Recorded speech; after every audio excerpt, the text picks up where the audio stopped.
Assalamualaikum warahmatullahi wabarakatuh. Perkenalkan, nama saya Bede Ayu Anggraini. Saya dari perwakilan kelompok 7 bersama teman-teman saya yang bernama Adriel Raditya, Anahda Jafniel, Nadia Syarifa, Rami Koto, dan Yani Suhatri.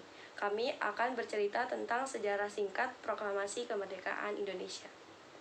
Indonesia merdeka membutuhkan keberanian dari para pahlawan untuk mewujudkannya dalam proklamasi kemerdekaan. Pada tanggal 6 Agustus 1945, sebuah bom atom dijatuhkan di atas kota Hiroshima, Jepang, oleh Amerika Serikat yang mulai menurunkan moral semangat tentara Jepang di seluruh dunia.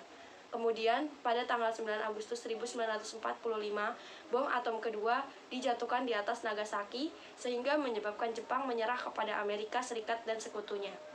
Momen ini pun dimanfaatkan oleh Indonesia untuk memproklamasikan kemerdekaannya. Soekarno, Hatta, dan Rajiman Weddiodiningrat diterbangkan ke Dalat, 250 km di sebelah timur Laut Saigon, Vietnam, untuk bertemu Marsekal Terauchi. Mereka dikabarkan bahwa pasukan Jepang sedang diambang kekalahan dan akan memberikan kemerdekaan kepada Indonesia. Pada tanggal 10 Agustus 1945, Sultan Syahrir telah mendengar berita lewat radio bahwa Jepang telah menyerah kepada sekutu. Para pejuang bawah tanah bersiap-siap memproklamasikan kemerdekaan Republik Indonesia dan menolak bentuk kemerdekaan yang diberikan sebagai hadiah Jepang. Pada tanggal 12 Agustus 1945, Jepang melalui Marsekal Terauchi di Dalat, Vietnam, mengatakan kepada Soekarno, Hatta, dan Rajiman bahwa pemerintah Jepang akan segera memberikan kemerdekaan kepada Indonesia dan proklamasi kemerdekaan dapat dilaksanakan dalam beberapa hari, tergantung cara kerja PPKI. Meskipun demikian, Jepang menginginkan kemerdekaan Indonesia pada tanggal 24 Agustus.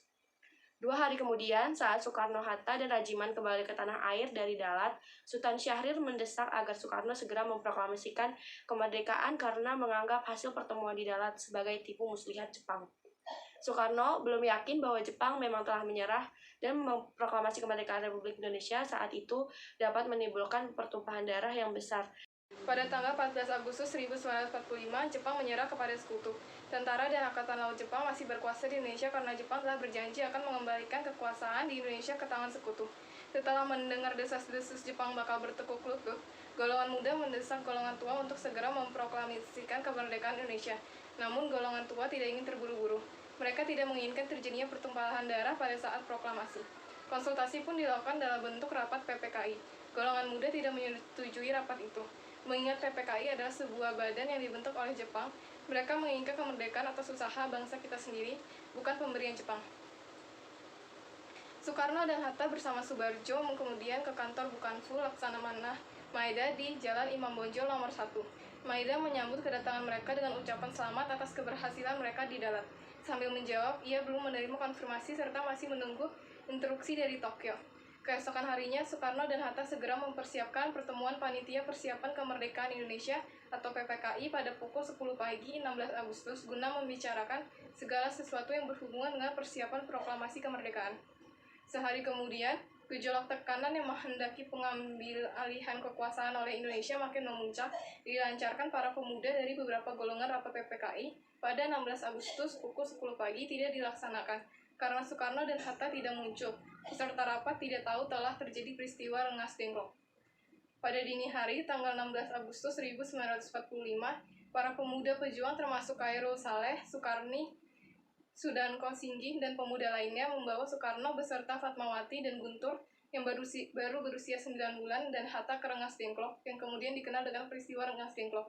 Tujuannya adalah agar Insinyur Soekarno dan Dr. Muhammad Hatta tidak terpengaruh oleh Jepang.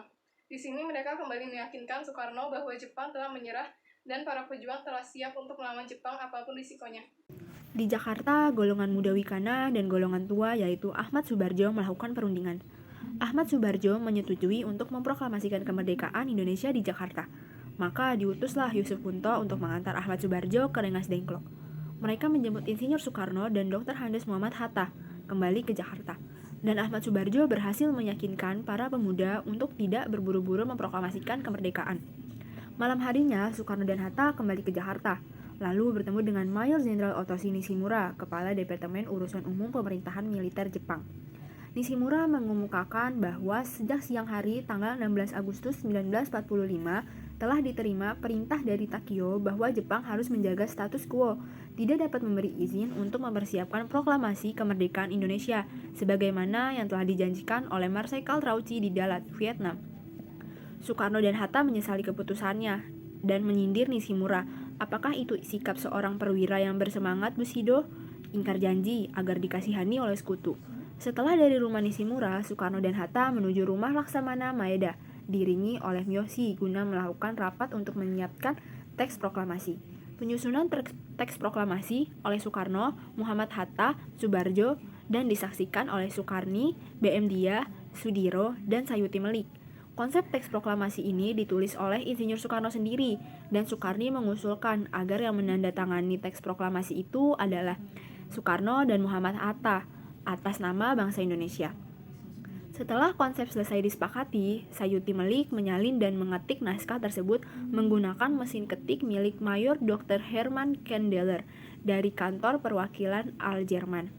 Dan pembacaan proklamasi dilakukan di kediaman Soekarno, Jalan Pengangsaan Timur nomor 56, dan sekarang sudah berubah menjadi Jalan Proklamasi nomor 1.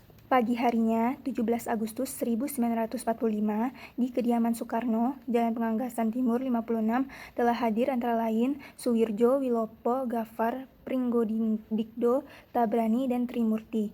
Acara dimulai pada pukul 10.00 dengan pembacaan proklamasi oleh Soekarno dan disambung pidato singkat tanpa teks. Kemudian, bendera merah putih yang telah dijahit oleh Bu Fatmawati dikibarkan oleh seorang prajurit peta yaitu Latif Hendraningrat, dibantu oleh Suhut dan seorang pemudi membawa nampan berisi bendera merah putih. Setelah bendera berkibar, hadirin menyanyikan lagu Indonesia Raya.